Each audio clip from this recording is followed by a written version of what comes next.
Bugsy Siegel is remembered as a gangster with movie star looks, a hot temper, and a vision that helped turn Las Vegas into an empire. That version is convenient. It's also incomplete. Because when you strip away the suits, the money, and the mythology, what you're left with isn't a fearless visionary. It's a volatile man driven by ego, entitlement, and violence that was anything but strategic.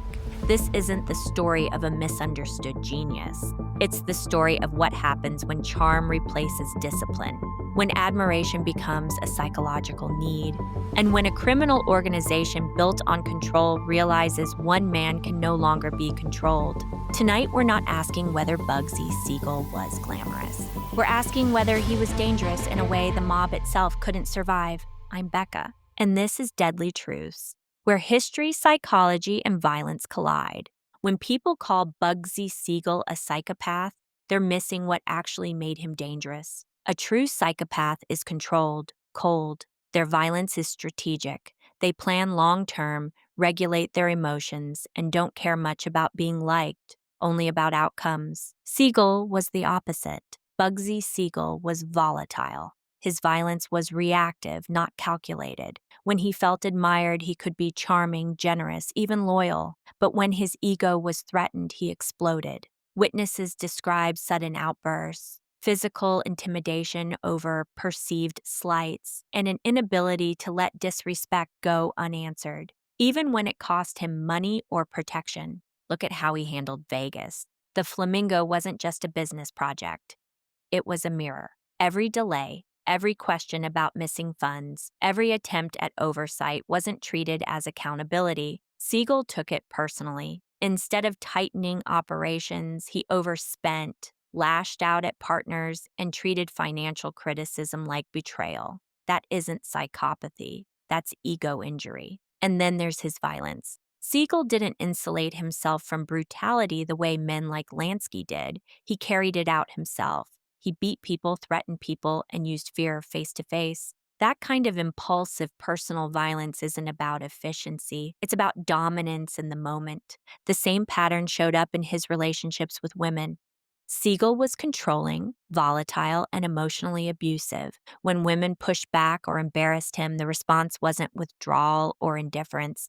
It was escalation, threats, intimidation, rage. Again, not emotional flatness, emotional overload. So when you strip away the myth, the suits, and the movie lighting, what you're left with isn't a cold-blooded psychopath.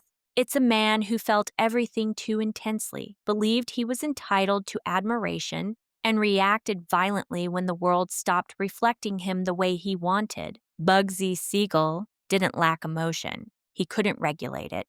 And in the end, that instability made him more dangerous and more expendable than any calculated killer the mob ever produced. When we talk about Bugsy Siegel's violence, the first thing to understand is this: it wasn't surgical, it wasn't distant, and it wasn't restrained. Siegel's violence was personal. Unlike figures like Meyer Lansky, who insulated themselves from physical brutality, Siegel inserted himself directly into it. He didn't just authorize violence, he carried it out. And he did it in response to perceived disrespect as much as actual threats. There are repeated accounts of Siegel erupting over slights that others in his circle would have ignored. Disagreements turned into beatings. Conversations escalated into threats. Social settings that should have been controlled, restaurants, clubs, private gatherings, became volatile because Siegel couldn't tolerate feeling diminished, even momentarily. This wasn't strategic intimidation. It was emotional reaction. Witnesses and contemporaries described sudden, unpredictable outbursts, the kind that made even hardened mob figures uneasy. Siegel used fear not as a long-term tool, but as an immediate reset, a way to reassert dominance in the moment when he felt challenged. And this pattern extended into his relationships with women. Siegel's behavior toward women wasn't passive or dismissive, it was controlling and volatile. There are documented patterns of emotional abuse, threats, and intimidation. When partners pushed back, questioned him, or embarrassed him publicly, the response wasn't withdrawal. It was escalation, rage, control. That matters psychologically. Because psychopaths tend to keep violence instrumental, they distance themselves from it. They don't need witnesses. Siegel did. He needed people to feel his anger, to register his power, to remember who he was in the room. That's why his violence left such a strong impression on everyone around him, and why it ultimately became a liability. Bugsy Siegel didn't outsource brutality. He needed it to be personal. And that psychological need is what separates him from men like Lansky and explains why Siegel's story ends in betrayal, not legacy. This is the part of Bugsy Siegel's story that most crimes show soften, excuse, or skip entirely, and it shouldn't be skipped. Because Siegel's violence toward women wasn't incidental, it was patterned. In his romantic relationships, Siegel was controlling and volatile. Women in his life weren't treated as independent partners. They were treated as extensions of his image. How they behaved, what they said, how they reflected on him in public, all of it mattered. And when that image felt threatened, the reaction wasn't distance or detachment. It was domination. There are documented accounts of Siegel using intimidation and emotional control in his relationships, threatening behavior, rage when challenged, an inability to tolerate embarrassment or defiance, especially from women who were supposed to reinforce his status, not question it. This wasn't subtle, and it wasn't situational. When women pushed back, when they asserted boundaries, contradicted him, or embarrassed him socially, Siegel didn't withdraw. He escalated. Voices rose, threats followed, control tightened. The response was immediate and emotional, driven by injury to his ego rather than any strategic goal. And that's an important distinction. This wasn't simply mob-era masculinity or a product of the times. Plenty of violent men in that world still understood restraint. Siegel didn't. What you see here is ego injury paired with entitlement, the belief that admiration was owed to him and that resistance was an offense. Psychologically, this mirrors the same pattern we see in his criminal life. Charm when reinforced, rage when challenged, control when admiration faltered. Women weren't separate from his public persona, they were part of it. And when they stopped playing that role, the threat wasn't just personal, it was existential. That's why his reactions were so intense, and that's why they were so dangerous. Because a man who can't tolerate being questioned by the people closest to him isn't just volatile in private, he's unstable everywhere. And in Siegel's case, that instability followed him all the way to the end. There's a popular narrative that tries to explain Bugsy Siegel by pointing to trauma, a brutal childhood, extreme neglect, something that made him violent. That story doesn't hold up. Bugsy Siegel was born in 1906 in Brooklyn to a Jewish immigrant family from Eastern Europe. Yes, there was poverty. Yes, the neighborhood was rough. But there's no credible evidence of extreme abuse or catastrophic neglect that would explain his behavior later in life. What shaped Siegel wasn't trauma, it was reinforcement. He grew up in a street culture where reputation mattered. Toughness was currency, and loyalty was enforced. And very early on, Siegel learned something powerful. Intimidation worked. From a young age, violence got him results. Fear produced status. People backed down, doors opened. And when you add natural charm to that equation, instability gets masked as confidence. There was no corrective force, no authority figure consistently shutting him down, no consequences strong enough to interrupt the pattern.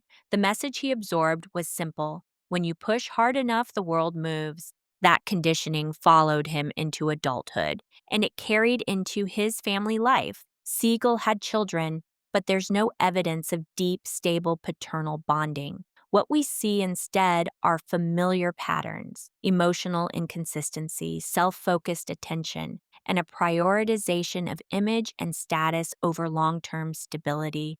This isn't detachment, it's absorption. Psychopaths tend to disconnect from others. They're emotionally distant, even from their own families. Siegel wasn't distant. He was consumed by himself. his identity, his reputation, his reflection in other people's eyes. That's not psychopathy. That's narcissistic pathology layered with antisocial behavior. Bugsy Siegel didn't grow up broken by trauma. He grew up rewarded for intimidation and never learned where the limits were, and that, more than anything, explains the man he became.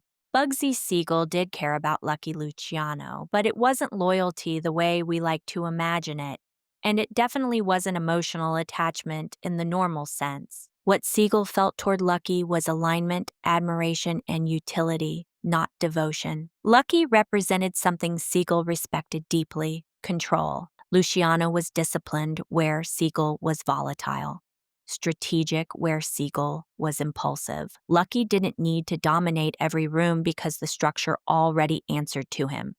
That mattered to Siegel. He wanted proximity to that kind of authority and validation from it. There's no evidence Siegel was personally close to Lucky in an intimate way. They weren't confidants. They didn't share emotional vulnerability. Their relationship was built on mutual benefit and shared vision, not trust in the personal sense. Siegel admired Lucky because Lucky embodied what Siegel couldn't sustain: restraint. But here's the critical part. Siegel's care for Lucky was conditional on status and approval. As long as Siegel felt respected, backed, and protected, the alignment held. But Siegel didn't have the emotional regulation to tolerate distance, criticism, or oversight, and Lucky operated on distance by design. Lucky didn't need to confront Siegel directly, and when Siegel became a liability in Vegas, Lucky didn't intervene emotionally because that's not how Lucky functioned.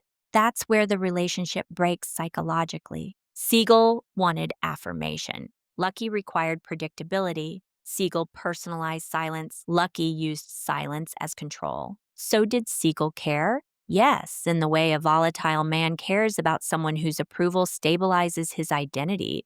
But Lucky didn't need Siegel emotionally, and Siegel needed Lucky more than he could ever admit. That imbalance mattered, because when Siegel crossed from asset to liability, there was no emotional buffer to save him, no deep bond to override the math. Lucky Luciano didn't have to order Bugsy Siegel's death to understand why it happened. And Bugsy, for all his bravado, likely understood it too, even if he couldn't stop himself from becoming expendable. When Bugsy Siegel was killed, there's a detail that people fixate on. Lucky Luciano cried.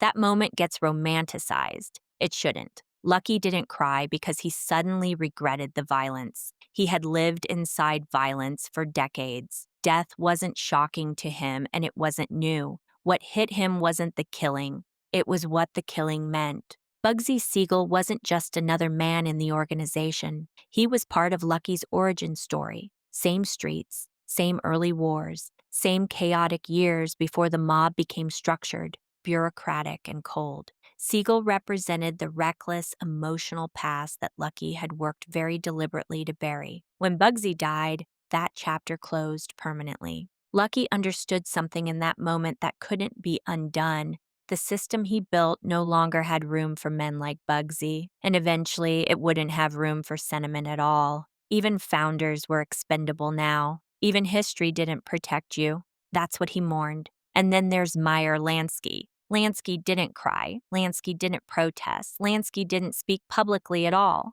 because Lansky processed the same reality differently. Where Lucky felt the loss symbolically, Lansky absorbed it pragmatically. Bugsy had crossed the line from asset to liability. The Flamingo wasn't just bleeding money, it was bleeding trust. And in a system built on predictability, emotional volatility is unforgivable. Lansky understood something Bugsy never did. Survival meant silence. So you have three men standing at the same moment, reacting in three different psychological ways. Bugsy, who couldn't regulate himself and paid for it. Lucky, who felt the weight of what was lost, then accepted it. And Lansky, who said nothing, because saying nothing kept him alive. Lucky cried and moved on. Lansky stayed quiet and endured. And that contrast tells you everything about who survived the mob and who didn't. Before we close the loop on Bugsy Siegel, we have to step back and talk about Virginia Hill, because almost everything people think they know about her has been filtered through mob mythology and misogyny. Virginia Hill was real. Her influence was real. Her power was exaggerated. She wasn't a mob boss. She wasn't a mastermind. And she wasn't some femme fatale puppet master pulling strings behind the scenes. What she was is a courier, a companion, and a convenient scapegoat once things went bad. Virginia Hill moved money. That's documented. She carried cash between Siegel and East Coast figures, including Lansky. That doesn't make her a strategist. It makes her trusted enough to be useful. In a male-dominated criminal world, that alone made her dangerous in the eyes of outsiders and disposable when the narrative needed a villain. What isn't proven is that she orchestrated theft, manipulated the Flamingo finances, or engineered Siegel's downfall. Those claims show up later, often after Siegel is dead, when it's easier to blame a woman than confront the reality. Bugsy lost control of the project himself. Hill didn't ruin Bugsy, Bugsy ruined Bugsy. And now Vegas, because this is where the legend really distorts the truth. Las Vegas didn't begin with Bugsy Siegel. Vegas already existed as a gambling town. Organized crime money was already flowing through Nevada. Other mob figures had casinos, interests, and plans in motion long before Siegel arrived. What Bugsy brought wasn't invention, it was visibility. The Flamingo wasn't the birth of Las Vegas, it was the first attempt to make it glamorous. Siegel pushed for luxury, celebrity appeal, and high-end clientele. That mattered. He understood optics. He understood that money follows image, but he didn't understand discipline. He didn't understand budgeting, and he didn't understand restraint. That's the trade-off. Bugsy deserves credit for helping reframe Vegas as a destination, not for building the system that sustained it. That system came later, run by quieter men with better control and less ego. The mob didn't kill Siegel because he had vision. They killed him because vision without control is a liability. And Virginia Hill? She became the story people told because it was easier than admitting the truth, that Bugsy Siegel was undone not by betrayal, not by a woman, and not by bad luck, but by the very traits that once made him powerful: charm, ego, and the inability to accept limits. Vegas survived because it outgrew Bugsy, and history survives by finally telling that part honestly. After Bugsy Siegel was killed, Virginia Hill didn't disappear overnight, but her power evaporated quickly. She became radioactive. To the mob, she was a liability, not because she was dangerous, but because she knew too much and no longer served a purpose.